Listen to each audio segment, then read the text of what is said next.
تاج محل باقی ہے، لیکن ایک سیکنڈ کے لیے آپ کی توجہ ادھر سے ہٹی، یہ تاج محل جو ہے ٹوٹ پھوٹ کے برابر ہو جائے گا، نیست و نابود ہو جائے گا۔ یہی صورت ذات حق جل مجدہ کی ہے کہ یہ کائنات جو ہے یہ اللہ کی توجہ سے قائم ہے۔ اگر ایک سیکنڈ کے کروڑویں حصے کے بقدر بھی اللہ کی توجہ اس کائنات سے ہٹ جائے تو ساری کائنات جو ہے وہ تتر بتر ہو کے دھواں بن کے ہو جائے گی۔ یہ اللہ کی توجہ سے قائم ہے، یہ ہے عظمت کا وہ مقام۔ تو تنزیہ بھی اسی کی، تحمید بھی اسی کی، کبریائی بھی اسی کی، تمجید بھی اسی کی، تحلیل بھی اسی کی۔ جب ان تمام مراحل سے گزرے تو اب نمبر آئے گا توحید۔ توحید ہے نہیں کہ آپ ایک دم پہنچ جائیں گے، جب تک ان 6 مراحل سے نہیں گزریں گے تو آپ توحید کی حقیقت تک پہنچ ہی نہیں سکتے۔ تو گویا توحید کی حقیقت تک پہنچنے کے لیے ان 6 مراحل سے گزرنا جو ہے وہ ضروری ہے۔ بہت سے مذاہب ہیں کہ جو توحید کے دعوے دار ہیں، نصارہ کہتے ہیں ہم بھی موحد ہیں، اگرچہ ان کا فلسفہ وہ تین میں ایک اور دو ایک میں تین والا ہے، لیکن وہ توحید کے قائل نہیں ہے۔ تو بہرحال یہ کلمتان حبیبتان الی اللہ۔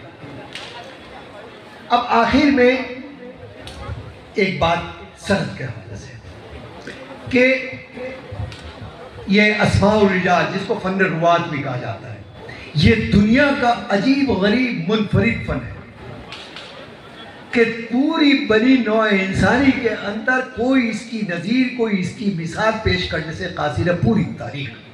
اس لیے کہ دنیا کا کوئی علم و فن ایسا نہیں ہے کہ جس کا مقصد یہ ہو کہ ایک شخصیت کے ارشادات گرامی کو تحفظ فراہم کرنا، آپ کے اقوال کو، آپ کے اعمال کو، آپ کے احوال کو، آپ کے افعال کو، آپ کی حیث کو، آپ کی کیفیات کو، آپ کے نشست و برخاست کو، آپ کے انداز کو تحفظ فراہم کیا روات کے ذریعے، فن اسماء الرجال کے ذریعے سے۔ دنیا کے اندر بڑی بڑی شخصیات گزری ہیں، وہ شخصیات بھی گزری ہیں کہ جن کے ماننے والوں کی عددی کثرت جو ہے جناب محمد رسول اللہ صلی اللہ علیہ وسلم سے ماننے والوں سے کئی زیادہ ہر دور کے اندر رہی ہے۔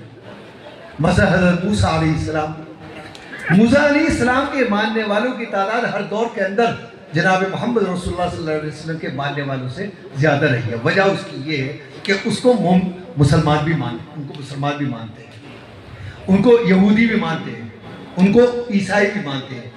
حضرت ابراہیم علیہ السلام کو مسلمان بھی مانتے ہیں، یہودی مانتے ہیں، عیسائی بھی مانتے ہیں، لیکن ہم جو مانتے ہیں تمام رسولوں کو لا نفرق بین احد من الرسل، ہم تو فرق نہیں کرتے، ہم تو اعتقاداً مانتے ہیں۔ تو اگر عیسائیوں سے یہ کہا جائے کہ آپ کی 2500 سال تاریخ کے اندر آپ کچھ نام ایسے بتائیے کہ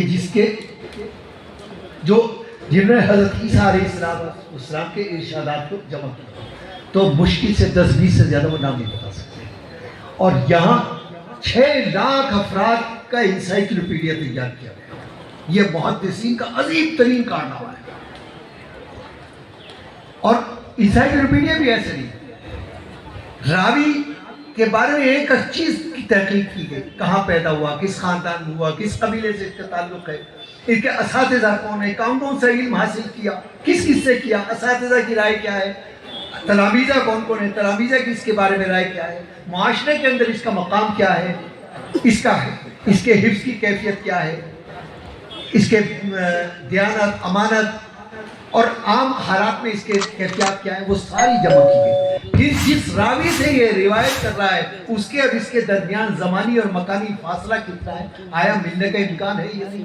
ایسا تو نہیں کہ یہ راوی رہ رہا ہوں عرب میں اور دوسری راوی سے جس سے ذکر کر رہا ہوں رہ رہا ہوں امریکہ میں۔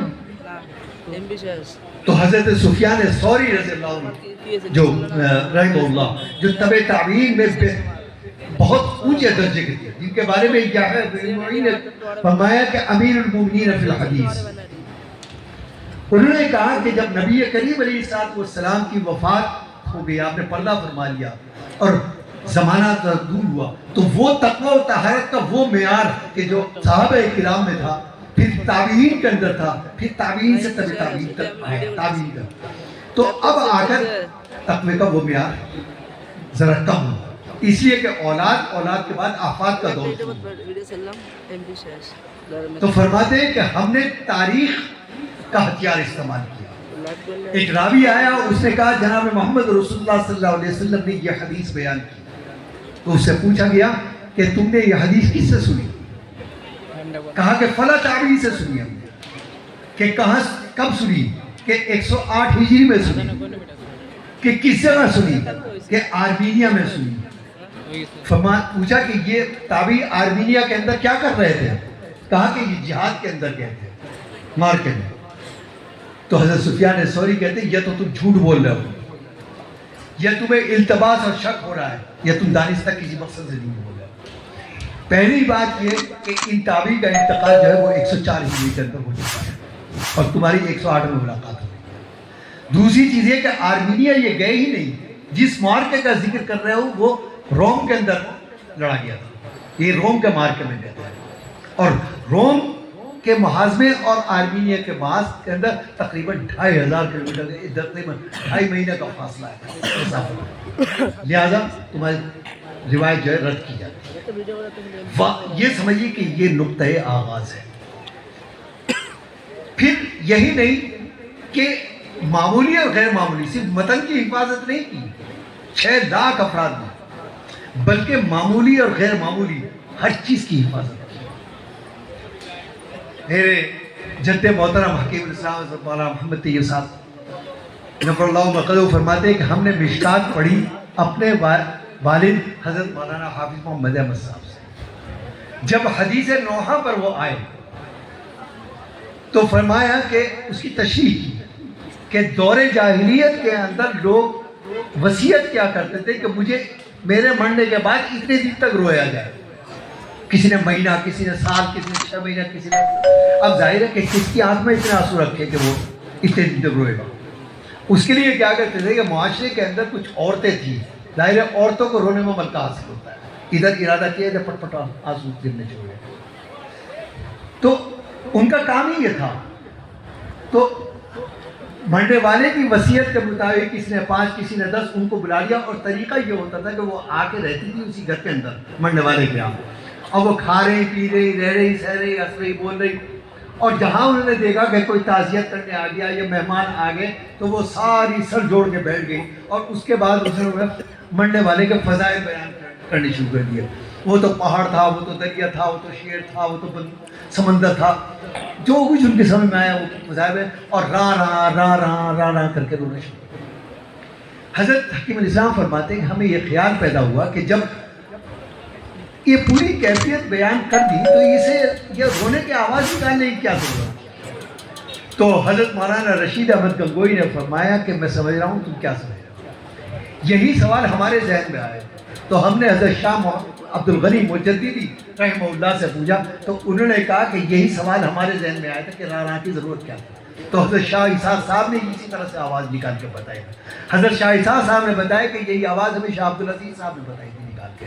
حضرت شاہ عبدالعزیز نے کہا کہ حضرت شاہ ولی اللہ نے ہمیں اسی طرح سے بتایا، اور حضرت شاہ ولی اللہ نے فرمایا کہ حضرت شیخ طاہر المدنی، اور پھر اس کے بعد یہ راہ کی سند جو ہے یہ متصل ہو گئی جناب محمد رسول اللہ صلی اللہ علیہ وسلم سے، کہ جب آپ نے صحابہ کرام کے سامنے اس واقعے کو بیان کیا تو اسی طرح سے آواز نکالو. تو معمولی یا غیر معمولی ہر چیز کی سند جو ہے وہ متصل ہو گئی جناب محمد رسول اللہ صلی اللہ علیہ وسلم. آپ کا علم جو معتبر ہے وہ اسی سند کی وجہ سے. مجھے 8 طریقوں پر سند حاصل ہے. سند انشاءاللہ ولی اسماعیل آپ کو بھیج دیں گے. میں 2-3 آپ کو بتا دیتا ہوں. میں نے بخاری شریف حضرت مولانا بدر الدین اجمل صاحب دامت برکاتہم، میرے لیے شرف کی بات ہے کہ مجھے ہمدرسی کی سعادت حاصل ہے حضرت کے ساتھ. ایک ہی وقت میں ہم فارغ ہوئے، ایک ہی وقت میں. حضرت مولانا شریف الحسن صاحب دیوبندی، وہ شاگرد ہیں حضرت شیخ الاسلام مولانا حسین احمد مدنی رحمہ اللہ. حضرت شیخ الاسلام رحمہ اللہ نے زانو تلمس طے کیا حضرت مولانا محمود حسن صاحب دیوبندی شیخ الہند. وہ شاگرد ہیں بانی دارالعلوم دیوبند حجت الاسلام حضرت مولانا محمد قاسم نانوتوی، وہ شاگرد ہیں حضرت شاہ عبد الغنی مجددی رحمہ اللہ کے، جن کا خاندان آج بھی مدینہ منورہ کے اندر موجود ہے. ابھی گزشتہ سال میری ان لوگوں سے ملاقات ہوئی.